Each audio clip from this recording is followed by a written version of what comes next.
রাজনীতিবিদরা জাতিকে পথ দেখাবেন, জাতিকে ন্যায় ইনসাফ উপহার দিবেন, আমাদের তরুণ যুব সমাজকে উপযুক্ত শিক্ষা দিয়ে ভবিষ্যতের জন্য চ্যালেঞ্জ মোকাবিলায় গড়ে তুলবেন, শিশুদের মানসিক বিকাশে সার্বিক দায়িত্ব পালন করবেন। সারা জিন্দেগি রাষ্ট্রকে, দেশকে, জাতিকে সেবা দিয়ে যারা বয়সের প্রান্ত সীমায় পৌঁছে গিয়েছেন তাদের দায়িত্ব নেবে রাষ্ট্র এবং প্রত্যেকটি মানুষের মর্যাদা এবং নিরাপত্তা নিশ্চিত করবে। এখানে কোনো জমিদার তৈরি হবে না, এখানে মিলেমিশে সকলেই জনগণ। কিন্তু দুর্ভাগ্যের বিষয়, আমাদের সম্মানিত জ্যেষ্ঠ রাজনীতিবিদ আক্ষেপ করে বলেছেন কোনো এক সময় তিনি তার পূর্বের দলকে তিনি আর মেনে নিতে পারেননি। সময় পেলে হয়তো তিনি খুলে বলতেন, আমরাও শুনতাম কেন তিনি মেনে নিতে পারলেন না। কিন্তু তিনি ইঙ্গিত দিয়েছেন, কিছু কিছু ইঙ্গিত দিয়েছেন। আমি সেদিকে যাচ্ছি না। বলছিলাম 54 বৎসরে পালাক্রমে যারা দেশ শাসন করেছেন তারা জাতির উপর ন্যায় বিচার প্রতিষ্ঠা করতে পারেননি, আবাল বৃদ্ধ বনিতার অধিকার নিশ্চিত করতে পারেননি। তারা আমাদের সন্তানদেরকে সোনার সন্তান হিসাবে, খাঁটি মানুষ হিসাবে গড়ে তোলার কর্মসূচি নিতে পারেননি। যার কারণে আজকে আমরা দেখি সমাজে বিভিন্ন ধরনের বিপর্যয়, বিশৃঙ্খলা। আমাদেরই তরুণ সমাজের একটা অংশ তারা মাদকের সাথে সম্পৃক্ত, তারা বিভিন্ন সামাজিক অপকর্মে জড়িত। কেন? এর মূল কারণ হচ্ছে রাষ্ট্র ব্যর্থ হয়েছে তাদেরকে গড়ে তুলতে, তাদেরকে সুশিক্ষা দিতে। বিদেশ থেকে দেশে রেমিটেন্সের টাকা আসে নিরাপদে, তাই আজই আপনার আপনজনকে বলে রাখুন রেমিটেন্সের টাকা যেন শুধু নগদেই পাঠায়। যেহেতু তারা তাদের শিক্ষার অধিকার পায়নি, তাই হতাশ হয়ে, ব্যর্থ হয়ে, ক্ষুব্ধ হয়ে তারা এখন সমাজের বিপক্ষেই দাঁড়িয়ে গেছে। কোথাও তারা চাঁদাবাজি করে, কোথাও ছিনতাই করে, আবার অনেকে আছে ভালো কাজও করে। যারা ভালো শিক্ষা একটু পেয়েছে তারা ভালো কাজ করে, আর যারা পায়নি, বঞ্চিত হয়েছে, তারা সামাজিক বিভিন্ন ধরনের অপকর্মে জড়িয়ে পড়েছে। এদের জন্য আমাদের বড় দরদ লাগে, মায়া লাগে, কষ্ট হয়। এরা তো মানুষের সন্তান, এরা তো এদেশের নাগরিক, এদের তো এমনটা হওয়ার কথা ছিল না। রাষ্ট্র কেমনে এত দায়িত্ব জ্ঞানহীন হয়? সরকার কেমনে এত দায়িত্ব জ্ঞানহীন হয়? কেন একটা মানব সন্তান জন্ম নেওয়ার পরে সে শৈশবে উপযুক্ত চিকিৎসা এবং শিক্ষা পাবে না? এ ব্যর্থতা কার?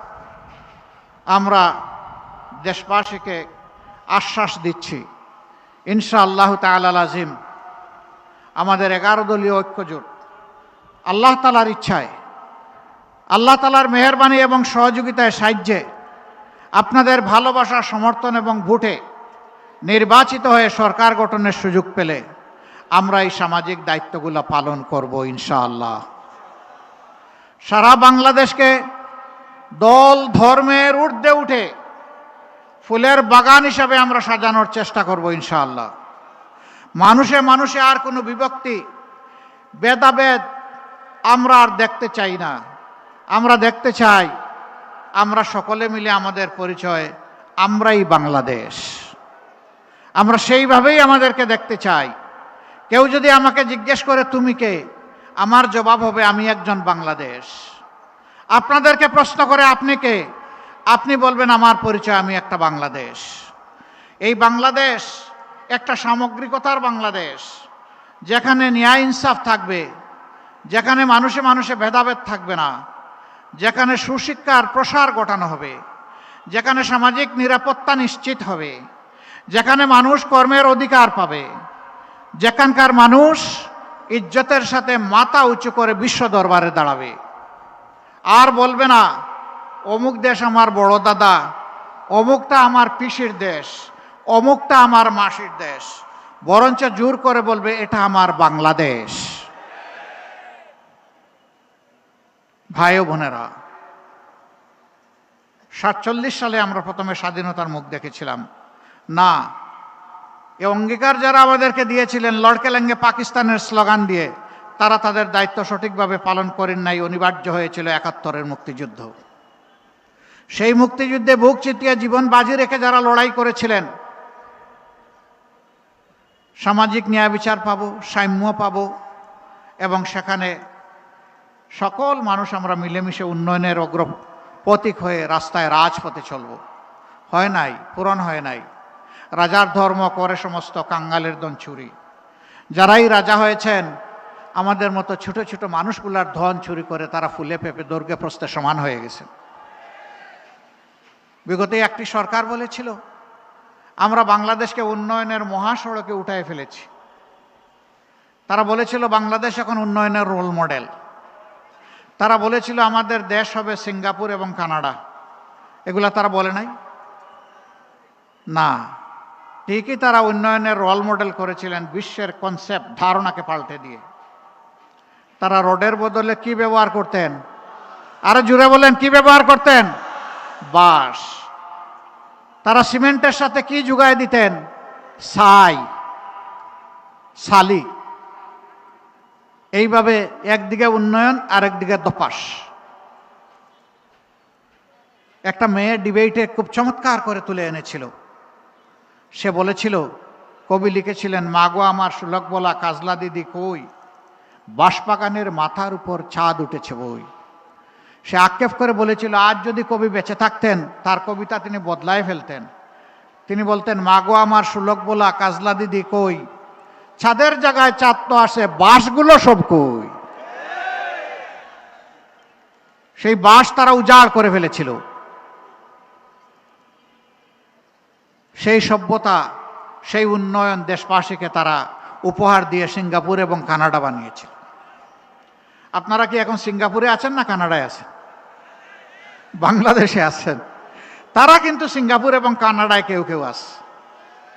দেশের টাকা চুরি করে বড় বড় ডাকাতরা এখন সিঙ্গাপুরে বিশাল বিশাল ব্যবসা গড়ে তুলেছে। ইয়েস, তাদের জন্য সিঙ্গাপুর হয়েছে। দেশের টাকা লুণ্ঠন করে বিদেশে পাচার করে কানাডার টরন্টোতে বিশাল এলাকা নিয়ে বেগমদেরকে সেখানে পুনর্বাসন করা হয়েছে। বাংলাদেশের রসিক মানুষ নাম দিয়েছে বেগমপাড়া। অতএব তাদের ঠিকই কানাডা হয়েছে বাংলাদেশের জনগণের টাকা চুরি করে। 15 বছর যারা একসাথে রাজপথে লড়াই করলাম, নির্যাতনের শিকার হলাম, মজলুম হলাম, আমরা আশা করেছিলাম 5 আগস্টের পরে 24 সালে আমাদের মধ্যে আত্মপর্যালোচনা, আত্মপরিচয় আমরা খুঁজে পাব। কি আমাদের দায়িত্ব এই জাতির প্রতি আমরা বুঝবো, মজলুম কারে বলে সেইটা আমরা অনুধাবন করব। আর কারো প্রতি মজলুমরা আমরা কেউ জালিম হয়ে উঠব না। এই জন্য প্রথম দিকে আমার একটা বক্তব্য ছিল, এটা নিয়ে তুলপাড়, মহাসাগরে ঢেউ শুরু হয়েছিল। আমরা বলেছিলাম এদেশের জনগণ এক জালিমকে বিদায় করে আরেক জালিমের হাতে দেশ তুলে দিতে চায় না। আপনাদের মনে আছে? আমার এই কথা কি মিথ্যা প্রমাণিত হয়েছে? এই এলাকায় ব্যবসায়ীরা আছেন, বাড়িওয়ালারা আছেন। আমি তাদের অনুচ্চ কান্না শুনতে পাই। তাদের ছেলে নাতিপুতার সমান। ওরা এসে বেটা দেবে কিনা বল, যদি না দেশ তাহলে কেমনে এখানে থাকিস আর ব্যবসা করিস দেখে নেব, বলে না?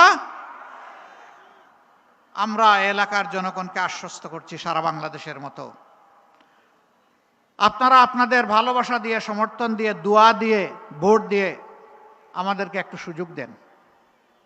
মহান আল্লাহকে ভরসা করে আমরা ওয়াদা করেছি, চাঁদা আমরা নিব না, চাঁদা নিতে দেব না। আমরা বলেছি দুর্নীতি আমরা করব না, দুর্নীতি আমরা সহ্যও করব না। আমরা এই দেশকে লুটে পুটে খাওয়ার জন্য মসনদে বসতে চাই না। আমি আমার দলের পক্ষ থেকে দায়িত্ব নিয়ে বলেছি, আমরা বাংলাদেশ জামাতে ইসলামীর বিজয় চাই না, আমরা চাই 18 কোটি মানুষের বিজয়। সে বিজয়ী হবে আমাদের বিজয় ইনশাআল্লাহ। সম্মানিত ভাইরা, এই বিজয়টা আনতে হলে আগামীতে 2টি ভোট আমাদের জন্য অপেক্ষা করছে একই দিনে, 12 ফেব্রুয়ারি।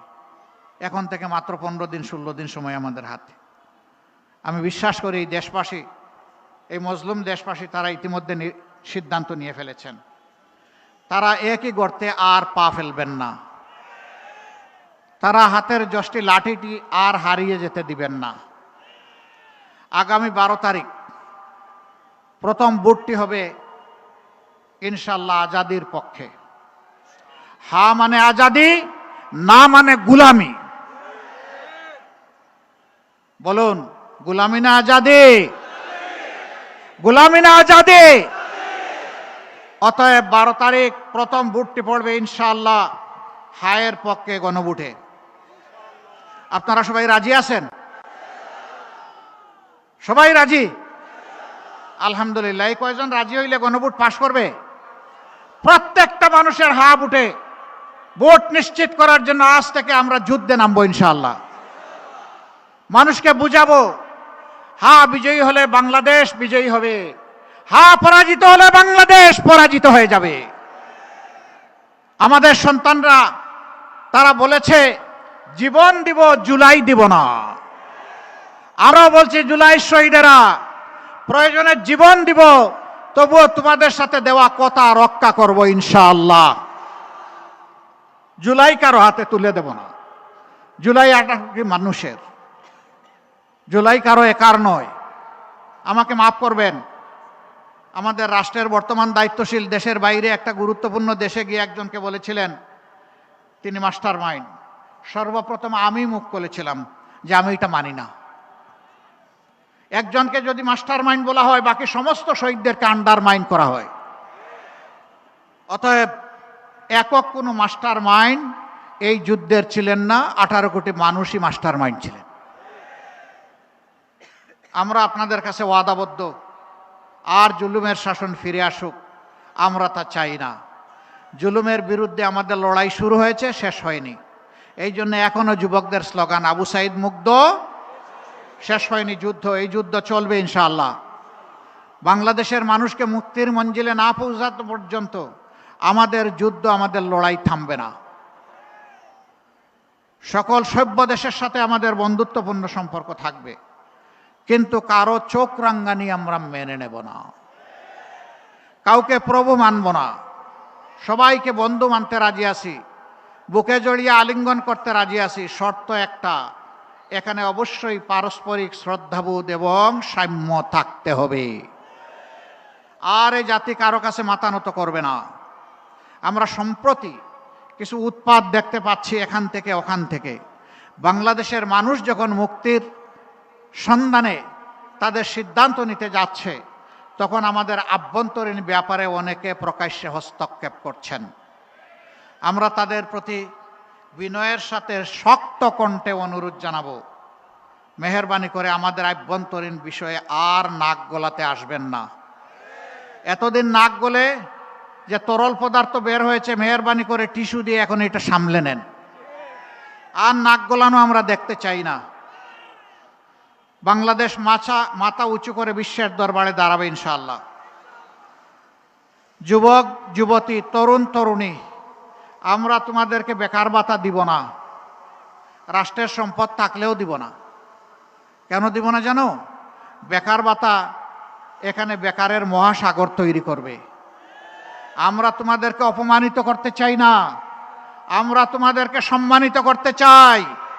আমরা তোমাদের হাতগুলাকে দেশ গড়ার কারিগরের হাতে পরিণত করতে চাই।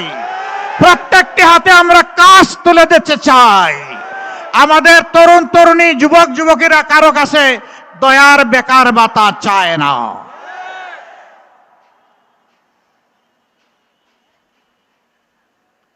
এই দক্ষ যুবক যুবতীরা বাংলাদেশকেও গড়বে, বিশ্বকেও গড়বে ইনশাআল্লাহ। আমরা সেই বাংলাদেশটা চাই। বয়সের একটা প্রান্তে আমরা চলে এসেছি। আমাদের জ্যেষ্ঠ পলিটিশিয়ান, তিনি তো অনেক বয়স, তাকে অবশ্য তা মনে হয় না, দেখতে 35-এর মতো লাগে। আলহামদুলিল্লাহ, আল্লাহ তাআলা তাকে এভারগ্রিন রেখেছেন, কিন্তু তিনি অনেক বয়স্ক মানুষ। আমাদের এখন চলে যাওয়ার হিসাব নিকাশ আমরা কার কাছে রেখে যাব? এই বাংলাদেশটা আমরা যুব সমাজের হাতে রেখে যেতে চাই। যুব সমাজ প্রস্তুত? প্রস্তুত হয়ে যান এটা কবুল করার জন্য। 12 তারিখে কোনো দুর্বৃত্ত এই যুব সমাজের বুটে যদি হাত দিতে চায়, সেই হাতকে গুড়িয়ে দিতে হবে। এরা যৌবন পেয়েছে কিন্তু বুটের অধিকার পায় নাই, পিপাসার্ত হয়ে 12 তারিখের জন্য অপেক্ষা করছে। কেউ যেন দুর্বৃত্তপনা না করতে পারে। আগের ওই স্লোগান চল, সন্ত্রাসীরা বলতো আমার বুট আমি দেব, তোমারটাও আমি দেব। এখন আমাদের পরিষ্কার বক্তব্য, তোরটা তুই দে, আমারটা আমি দেব। আমার বুটে হাত দিলে হাত দুটি গুড়িয়ে দেব। এই পাহারাদারের ভূমিকা পালন করতে পারবেন?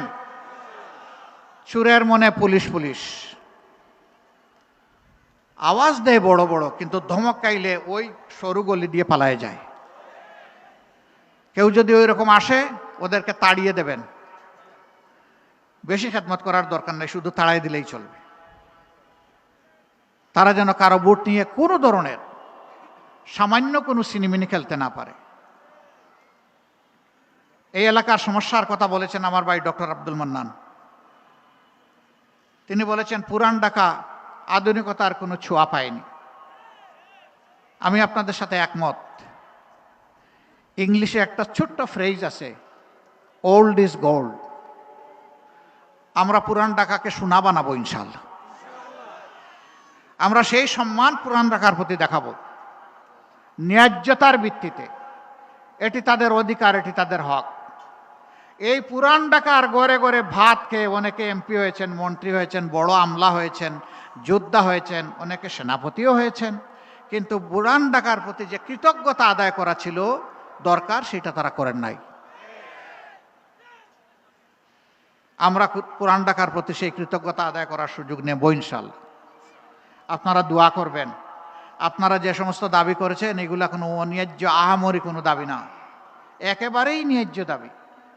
সেই দাবিগুলা বাস্তবায়নে আল্লাহ যদি আমাদেরকে সরকার গঠনের তৌফিক দেন, আমরা মিশে 11টা মানুষ 22টা হাত, অর্থাৎ 11টা দল, অসংখ্য বাংলাদেশি, আমরা এক হয়ে দেশ গড়ব ইনশাআল্লাহ।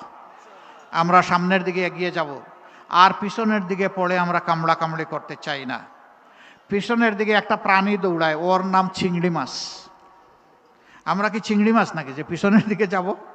আমরা দৌড়াবো সিংহের মতো সামনের দিকে ইনশাআল্লাহ। যুবকদের শক্তির উপর ভর করে এই সমাজকে বদলে দেব ইনশাআল্লাহ। যুবকরা তোমরা তৈরি হয়ে যাও আগামীর দায়িত্ব নেওয়ার জন্যে।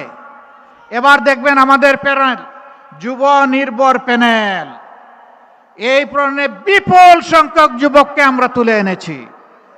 আগামীতে তাদেরকে নির্বাচিত করুন 12 তারিখ, ইনশাআল্লাহ এদের হাত ধরে বাংলাদেশ বদলে যাবে। আমি এবার আহ্বান জানাবো এই আসনের প্রার্থী এবং ঢাকা 8 আসনের প্রার্থী, আপনারা দুইজন একটু এইদিকে চলে আসেন।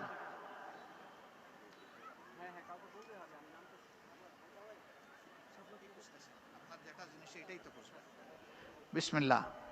6 থেকে যেহেতু সিরিয়াল আগে পড়ে, এই জন্যে আমরা ইনসাফের প্রতীক দাঁড়িপাল্লা, আমরা দেশবাসীর পক্ষ থেকে 11 দলীয় জোটের পক্ষ থেকে আমরা 6 আসনের প্রার্থী, বিশিষ্ট শিক্ষাবিদ, সমাজসেবক, আপনাদের প্রিয় মুখ, প্রিয় মানুষ জনাব ডক্টর আব্দুল মান্নানের হাতে আমরা ইনসাফের প্রতীক দাঁড়িপাল্লা আমরা তুলে দিলাম। ইনশাআল্লাহ 12 তারিখ এই আসন সহ বাংলাদেশের 300 আসনে আল্লাহ যেন আমাদের জন্য বিজয়ের সুসংবাদ দান করেন। আর আপনারা ওই বিজয় ঘরে নিয়ে ইনশাআল্লাহ ফিরবেন, ফিরে আপনারা ঘুমাবেন। ঠিক আছে না?